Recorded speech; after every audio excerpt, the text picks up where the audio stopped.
Updating you on the breaking news from Venezuela, Reuters reporting the Supreme Court has just blocked the opposition leader Juan Guaido from leaving Venezuela.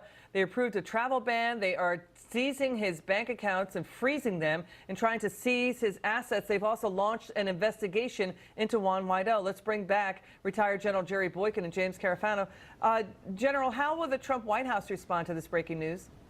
Yeah, I'm not sure. I think it's hard to say. I will say that I think that the administration has handled this pretty well up to this point, and I don't know what they'll do, but I think that John Bolton, with his experience as a diplomat, will probably come up with some good recommendations for the president. James, what do you think the president should do and the White House should do?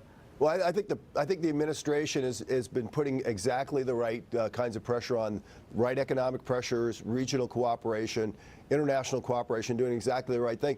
And really, this isn't about regime change. This guy's the legitimate president of the country. The Constitution says if there's no president, the head of the National Assembly is the president.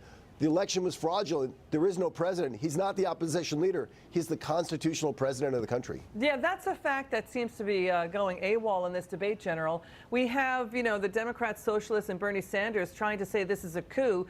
General, the Venezuelan people are saying this is not a coup. This is not a regime change. They are suffering big time, starvation, people being malnourished now, and the government is shooting its own people. 40 now dead in the unrest, and nearly 1,000 people in prison. Not sure why the far left is saying this, General. What's your response to what those comments are, sir? What's your reaction?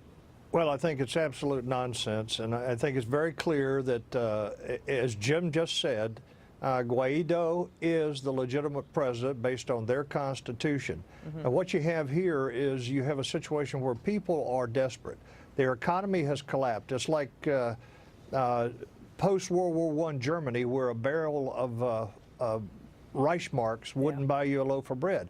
They've got the same problem there. The economy has collapsed and people are starving, and there are actually reports that people have killed other Venezuelans for a kilo of rice. That is a desperate situation, unlike what we've seen in Syria, where the leader there, Bashar al-Assad, is still hanging on after all this time. This is different. Yeah, it is different. And Venezuelans continue to react to the Democrat socialists saying this, saying, we want new leadership in the Constitution, and your guys are right. It says, yes, Juan Guaido is our leader under our Constitution. Thank you both, sir, both you, James, and General. Thank you so much. We're going to be right back.